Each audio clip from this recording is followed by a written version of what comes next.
మరి నువ్వు కోట్ వేసుకున్నావు, నువ్వు సాఫ్ట్వేర్ ఇంజనీరా? నువ్వు కాదు. మరి సాఫ్ట్వేర్ ఇంజనీర్ అంటున్నా, చదువుకోలే 6 వరకే అంతే చదువుకుని 6 దాకా చదివినా అంతే. ఏం తెలియదు. అసలు ఈ లోన్ ఏంది, బ్యాంక్ ఏంది, ఎప్పుడన్నా బ్యాంకుకి పోయినావా? పోలేదు. మరి ఎట్లా జరిగింది ఇది? అసలు నీకు ఏం సమస్య వచ్చిందని ఎవరిని కాంటాక్ట్ అయినావు? అయితే మొన్న మా చెల్లె పెళ్లి చేసినాం, కొంచెం మాకు కూడా అప్పులుంటే మా ఊరైనా నేను పోయి 1,50,000 అన్నా నేను కట్టుతానంటే మనోడు బ్యాంకులో పని చేస్తారా బ్యాంకులో. అప్పుడు నువ్వు కలిసిన ఆయన పేరేంది? ఉండ్రాతి సీను. ఏడుంటాడు ఆయన? ఆయన ఇక్కడనే బయట పీటీగా చేసుకుంటూ ఉంటాడు. పీటీగా చేస్తాడు? ఎందులో? ఈ అపోలోలో చేస్తాడు. అపోలో వేరే స్కూల్ కాలేజీలలో ఇట్లా చేస్తాడు. కాలేజీలలో చేస్తాడు. ఓకే. ఆయన అడిగినావు నువ్వు పోయి? నేను అడిగిన. అడిగితే ఏమన్నాడు? మనోళ్ళు బ్యాంకులో లోన్లు ఇప్పిస్తారు, నీ ప్రూఫ్స్ అని తెచ్చిరా వాళ్ళకు ఇస్తే నువ్వు నెలకింత కట్టుకుందు, ఇక అప్పుడు బయట తెచ్చుకుంటే ఎందుకు, నీకు మాకు కూడా తెలుసు కదా వీళ్ళకి అప్పులు ఉన్నావు, దారపుల్లకి ఇట్లా వాళ్ళందరూ ఉన్నాయి, ఇంత కట్టుకుంటే నెలకింత కట్టుకోవచ్చు, నువ్వు 5,000 6,000 అట్లా కట్టుకోవచ్చు నెలకింత ఈఎంఐ లెక్క అని అన్నాను. అంటే సరే నమ్మే అని నేను ఇచ్చినావు. ఏమిచ్చినావు? అవి అకౌంట్ను, సిమ్, ఆధార్ కార్డు గిట్ల అన్ని ఫోటోలు ఇచ్చిన. అన్ని ఫోటోలు, ఆధారు, సిమ్ కార్డు ఏంది? సిమ్ అంటే నీకు ఓటీపీలు చెప్పరు కదా, 30 సెకండ్లలో అట్లా చెప్పాలి, మళ్ళీ నువ్వు మిస్ అయితే అటు ఇటు పోతే మళ్ళీ ఏమో వచ్చినప్పుడే చెప్పాలి, మళ్ళీ రాకపోతే మళ్ళీ అంత క్యాన్సిల్ అయిపోతుంది అదేదని.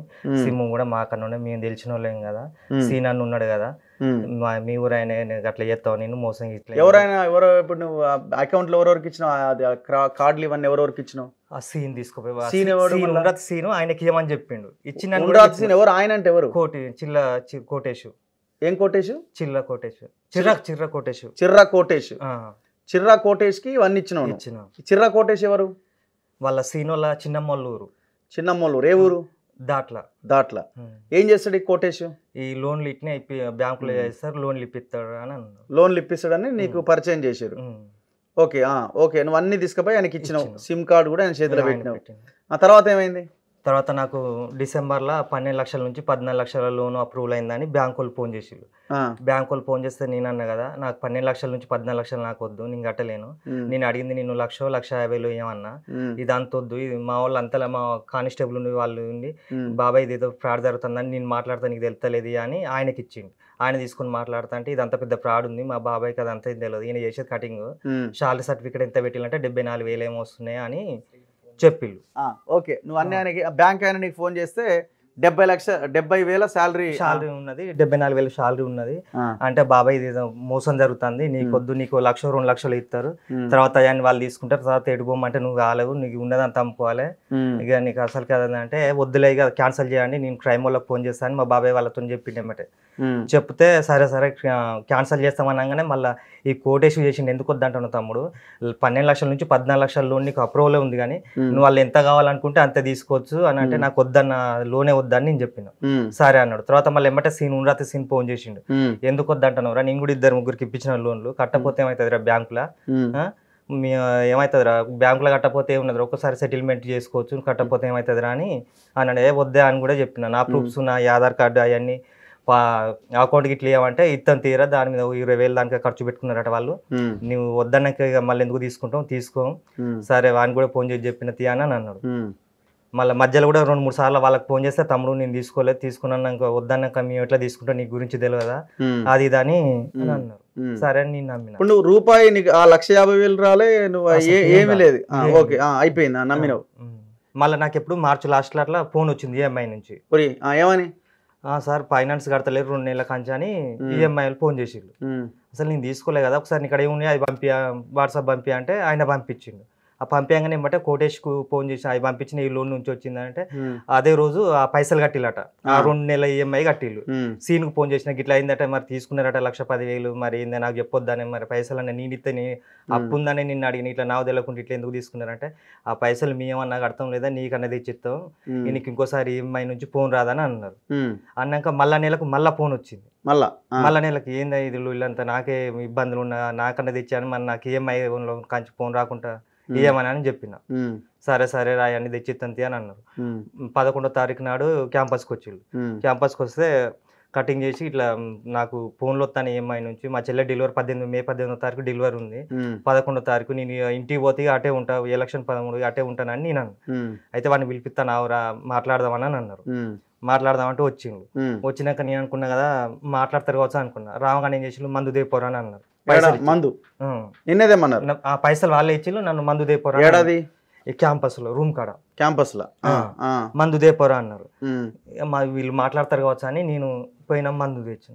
మందు తెచ్చినాక ఏమంటారు, ఇప్పుడు అడిగితే ఇప్పుడు మాట్లాడవద్దు, ఇక మందాగి ఉన్నావు, నీ 1,10,000 మాకు ఒక నెల జీతం కాదు, మీ ఊర్రోకి ఇదంతా ఏం చేయకు, బదనం గిట్ల ఏం చేయకు, మీ 1,10,000 నీకు ఇస్తాం కానీ ఇప్పుడు మాకు ఫంక్షన్ ఉన్నది, ఫంక్షన్ కాడికి పోతాను అంటే మా ఊరోళ్ళు కూడా ఇద్దరు ఉన్నారు, వాళ్ళు ఎమ్మటి వాళ్ళు కూడా ఉన్నారు కదా, నేను కూడా వస్తప్ప అంటే నువ్వు ఇక్కడనే దాగి అంతే నెట్ను చేస్తాను, ఏం మాట్లాడతాను అంటే నేను ఆడ ఏం మాట్లాడాను, మీరు ఒక నెల జీతం కాదన్నారు కదా 1,10,000, ఇక మీరు ఇస్తానన్నాక ఇక నేను ఎందుకు మాట్లాడతాను నేను అన్నా. అన్నాక ఏమైందంటే పక్కన నల్లకుంట పేస్ పక్కన రూమ్ ఉంది రామ్నగర్ ఆడ, ఆ రూమ్ లకు వెళ్ళి ఎవరెవరు పేర్లు? కోటేషు, పవను, పవన్, ఇంకో సీన్ కామగుణ సీను, మా ఉండ్రాతి వీరు, ఉండ్రాతి సీను, ఇంకో ఆయన సాగలేన వీళ్ళంతా ఉన్నారు. పోయినాక ఆడి పోయినాక నేను వాళ్ళు మళ్ళీ మంది తెచ్చి ఆడిపోగానే మళ్ళీ మంది తెచ్చినాక అప్పుడు నేను అడిగిన ఏంది ఫంక్షన్ అన్నారు, మరి నాకు ఇంటికి పోవాలి, ఇవాళ ఇంటికి పోదాం అనుకున్నా, ఏమైందని అంటే సరే మీ పైసలు నీకు ఇస్తాం, ఇక నువ్వు వర్ర కదంటే 20వ తారీఖు ఇస్తామన్నారు 1,10,000. 20వ తారీఖు అంటే అప్పటి వరకు కొట్టలేదు, 20వ తారీఖు కాదు 30వ తారీఖు, ఇంకో 10 రోజులైనా పర్వాలేదు కానీ నా పేరు మీద ఏమి ఉండొద్దు, నా ఏమన్నా ఉంటే తీసుకునే ఉంటే నాకు ఇయ్యే, నా ఆధార్ కార్డు అవన్నీ సిమ్ గిట్ల అకౌంట్ ఇవన్నీ అని అంటే ఇత్తత్తి అన్నారు. ఇక 30వ తారీఖు అంటే వాళ్ళు ఇంకోళ్ళు ఏమంటారు 3 నెలలు అంటారు, ఇక 3 నెలలు అంటారు, 2 నెలలు అని ఒక్కొక్కరికి అట్లా మాట్లాడతారు. మాట్లాడుతా అంటే నన్ను ఇట్లా చేసుకుని అది దాన్ని నేను వాళ్ళని అంటే నువ్వు ఊకే అందరిని బదనం చేస్తాను ఏంద్రా అని వాళ్ళని కొట్టిళ్ళు. సీనా నన్ను ఊకే బదనం చేస్తాను ఏంద్రా, అందరు చెప్తాను, నీకు ఎవడున్నారా, సంపత ఎవడు ఏం చెప్తారా, నీకు ఎవడొస్తారా, ఏం చెప్తారా అని కొట్టిళ్ళు. కొట్టంగా నా అనిసాక ఓపీ వేసుకొస్తే మీకు ఎక్కడ లొల్లి జరిగిందో అక్కడికి పోండి అని అన్నారు. అంటే మేము నల్లకుంట పేసుకొస్తే వాళ్ళు మళ్ళీ మా ఆయనకనే వచ్చిళ్ళు, ఇప్పుడు పోలీస్ స్టేషన్కి వద్దే వద్దు, కొట్టినందుకు 50,000 ఏమి ఇస్తాం, 1,10,000 ఇస్తాం, ఇవన్నీ నువ్వు పోలీసులు కేసు వద్దు ఏమొద్దా అని అప్లికేషన్ రాస్తా అంటే గుంజుకుంటా అంటే మా తమ్ముడు కూడా వచ్చిండు. ఎందుకు గుంజుకుంటానని మా తమ్ముడు వాళ్ళ గల్ల పట్టిండు. పడితే ఏమన్నాడు, ఎస్ఐ వచ్చిందంతలో, ఎస్ఐ వచ్చి కొట్టుకున్నాడు, ఇక్కడ ఏమన్నా ఉంటే బయట కొట్టుకోవాలి కానీ ఇక్కడ పోలీస్ స్టేషన్లో కొట్టుకోవద్దు, వాళ్ళు అప్లికేషన్ ఇస్తారు, వాళ్ళు ఇచ్చినాక నువ్వేమన్నా ఉంటే నువ్వు ఇయ్యని ఆయన అన్నాడు. అయితే ఇక్కడ పెదవు వాళ్ళకి రక్తం వెళ్తాను, రక్తం వెళ్తా అంటే వాళ్ళు అన్నారు కదా కానిస్టేబుల్ ఇట్లా లెటర్ రాసి ఇచ్చి నువ్వు తన్నీళ్ళు ఇట్లా అంటాను కదా, పోయి ఎక్స్రే ఇట్లా ఏమన్నా చూసుకొచ్చుకోపో, కొట్టిరా అని అంటే నేను పోయి చూసుకుని వచ్చినాక 10:30 అయింది రాత్రి. పోలీస్ స్టేషన్కి వచ్చినాక 10:30 అయింది. బాబు ఇప్పుడు కాదు రేపు రాకుండా అని అన్నారు. తెల్లారిపోతే ఏమన్నారంటే మాకు ఎలక్షన్ ఉన్నాయి, 13వ తారీఖు ఎలక్షన్, సార్ అటు పోయిండు, ఎలక్షన్ అయిపోయినాక రాపో అని అన్నాను. ఎలక్షన్ అయిపోయినాక వచ్చినాక చెప్తే పైసలు మా ఊరైనా కూడా ఒక ఆయన వచ్చింది ప్రభాకర్ రెడ్డి, ఏంద్ర వాడిని కొడతారట, మన ఊరోళ్ళు అయి ఉండి వాడిని ఎట్లా కొడతారా, కొట్టనియద్దు కదా అంటే రెండే బాబాయ్ తాగున్నాడు కొట్టిను, రెండే అరే 2 కొడితేంది ఎన్ని కొడితేందిరా, 2 కొట్టినామంటాను, మరి వాడిని కొట్టుతారు, వాడిని పైసలు తీసుకుంటారు, వాళ్ళని రమ్మని రా పిలిపిరాని అంటే పిలిపిత్తతి అని అన్నారు. ఇక్కడ ఉంటా రూమ్ కార్డు ఉంటా రాని అంటే 11 గంటల దానికి ఆయన వెయిట్ చేసిండు. చేసినాక ఏమైనా ఇంకొత్తలేరు అని అంటే బాబాయ్ వాళ్ళు లేరట, 2 రోజుల తర్వాత వస్తారట, ఇప్పుడు కాకపోతే నీకు 50,000 కొడతా బాబాయ్, వాళ్ళ చెల్లె డెలివరీకి ఉంది అంటాను కదా, 50,000 కొడతాను నీకు, వానికి కాకపోతే కొట్టినందుకు 10,000 20,000 ఇద్దాం, ఇక కేసులు గీసులు ఎందుకు 1,10,000 కదా, నేను తీసుకొచ్చినా, నేను చేసిన క్యాంపస్ కాదు ఇది, హైదరాబాద్ తీసుకొచ్చినా అని ఆయన చెప్తాను. గదంతా ఎందుకు వాని పైసలు వానికి ఇచ్చి ఏమని చెప్తే అయిపోద్దా అని ఆయన అన్నాడు. ఇప్పుడు నువ్వు అప్లికేషన్ పోలీసులకు ఇచ్చినావు, అది ఇచ్చారు అక్నాలజ్మెంట్, ఏమన్నా అక్నాలజ్మెంట్ ఇచ్చిర్రు. మరి ఎఫ్ఐఆర్ ఎందుకు కాలే? ఎఫ్ఐఆర్ కావాలంటే మళ్ళీ మధ్యలో వీళ్ళు మళ్ళీ ఇంకో జంపాల రాజేషన్ అని ఉంటారు, ఆయన ఏమన్నాడంటే ఇక బయట ఒకటే ఊరోళ్ళు కదా, ఇదంతా లుల్లు ఎందుకు కొట్టుకున్నాడు, అందరు ఒకటే ఊరోళ్ళు 1,10,000 అంటారు కదా, ఇక మాట్లాడదాం తీయ అని కేసులు గీసులు ఎందుకు చూసుకుంటే లుల్లు అయితే అంటే ఊకే అది అని ఆయన అన్నాడు. అన్నాక ఏమైందంటే మరి ఎందుకు కొట్టిల్లు అని అసలు అయ్యే ఉన్నాయి, ఒకసారి పోలీస్ అన్న ఎస్ఐకి ఫోన్ చేసిండు రాజేష్ అన్న, అసలుకి ఇవే ఉన్నాయి ఇంకేమున్నాయి ఒకసారి ఆడిపోయి కలుపుకోమంటే నేను పోయినా. నువ్వు ఎంతసేపు నా లక్ష వస్తుందా అనుకుంటున్నాను, 1,00,000 కోసం అప్పటి వరకు మనకి అసలు తెలియదు, ఇక 1,00,000 అనుకొని పోయినావు. మళ్ళీ పోతే అన్నాడు సార్ అన్నాడు, ఎస్ఐ సార్ అన్నాడు కదా, అసలు నీ ఇక్కడ అకౌంట్ ఉందా, సిమ్ గిట్లు ఉందా, ఓటీపీలు గిట్లు వస్తున్నాయి అంటే లేదు సార్ వాళ్ళన్నీ వాళ్ళకి ఇచ్చినంటే అసలు అయ్యేనా కాదా ఇంకేమున్నో తెలియదు, నీ ఏ బ్యాంక్ అంటే కొట్టాకన్ అది మాదాపు ఇక్కడికి పంజాగుట్ట పోతే హెడ్ ఆఫీస్కి పోతే వాళ్ళు చెప్పకపోతే నాకు ఫోన్ చేయి, నేను పిఎస్ నుంచి వచ్చినామంటే వాళ్ళు చెప్తారు పోవంటే ఇక్కడికి వచ్చాక 9 లక్షల చిల్లర వెళ్ళినాయి 4 అకౌంట్లలో. 4 అకౌంట్ల కొట్టాకు, ఒక కంచుమారు ఒకటి పర్సనల్ ఇవన్నీ ఓహో 4 అకౌంట్లు తీసిరా అలా ఒక్కదాన్నే 4 లోన్లు తీసిళ్ళు. యాక్సిస్ ఎట్లా బయటపడే? యాక్సిస్ ఎట్లా అంటే ఇంక్లూడ్ ఫైనాన్స్ అయినా ఫోన్ వాట్సాప్ పెట్టిన ఫైనాన్స్ ఉందేమో, ఇంక్లూడ్ ఫైనాన్స్ అయినా వాళ్ళు ఉన్నది వాట్సాప్ పెట్టి ఇట్లా వాయిస్ కాల్ పెట్టిండు. ఏమని? నేను నీ అడ్రస్ తెలుసుకోలేనా, నేను గింత తెలుసుకున్నా, నువ్వు ఎన్ని రోజులు తప్పిస్తావు అది అని ఆయన అన్నాడు.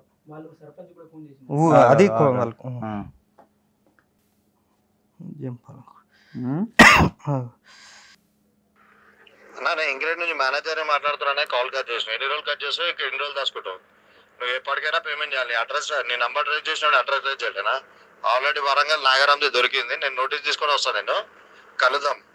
ఆయన పిచ్చోళ్ళని చేస్తున్నా అన్న, పేమెంట్ చేస్తా లాస్ట్ 1 వీక్ నుంచి. నేను విజిట్ చేయడానికి వస్తాను, ఎప్పుడు వస్తానో చెప్పాను, కానీ వస్తాను, నోటీస్ తీసుకొని వస్తాను. పేమెంట్ చేయకుండా ఏంది ఇవన్నీ? ఇప్పుడు ఇంత ప్రెషర్తో ఇప్పుడు ఏదన్నా చేసుకుంటే ఎవరిది బాధ్యత? చూడండి ఎంత ఘోరం.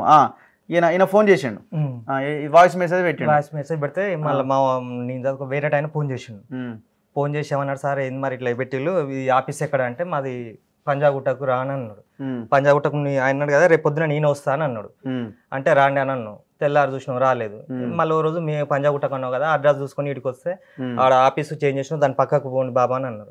అల్లా పోయినాక ఈయన ఇది చూపిస్తే దీనికి ఎంత ఉందో ఈ లోను అని చూపి ఆ పాన్ కార్డు చూపిస్తే చెప్పిండు 5,15,000 దానికి ఉన్నది అని అన్నాడు. మళ్ళీ అన్నాక మా చెల్లెది దీనికి సూర్యుడి సంతకం పెట్టిల్లట, సాక్షి సంతకాలు. మీ చెల్లె ఎట్లా పెడతారు? మా చెల్లె ఇంటికాడనే ఉన్నది, అసలు ఇంతవరకు రాలేదు హైదరాబాద్.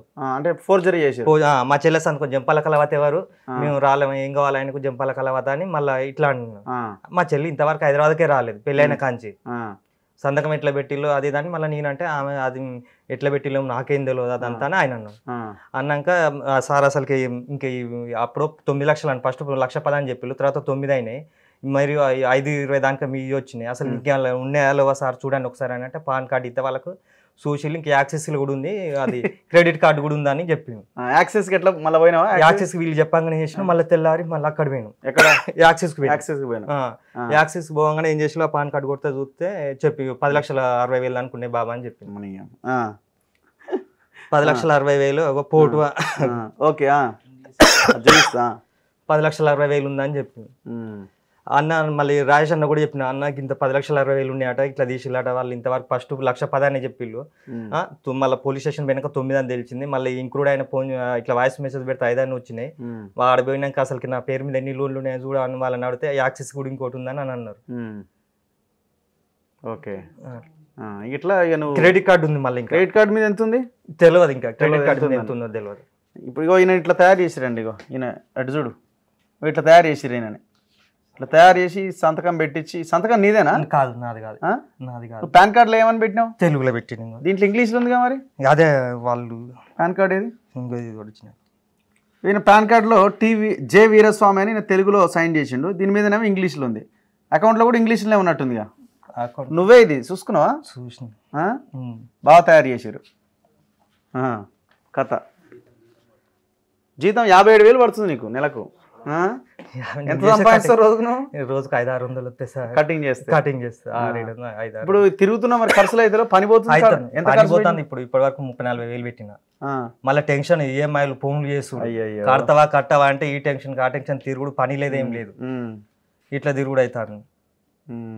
ఏమన్నా అంటే వాళ్ళు అంటున్నారు కదా, మేము జైలు పోతే 3 నెలలు జైలు పోతే పైసలు ఇస్తావా? కోటేషన్ నెంబర్ ఉందా? కోటేషన్ నెంబర్ ఉన్నది. జైలు పోతే పైసలు ఇస్తారా? 3 నెలలు పోయి వస్తాం, ఏమవుతుంది? ఏమన్నా చీటింగ్ కేసు అయితే ఏమన్నా అయితే పోయేస్తే ఏమైతే పైసలు ఎవడు కడతాడు?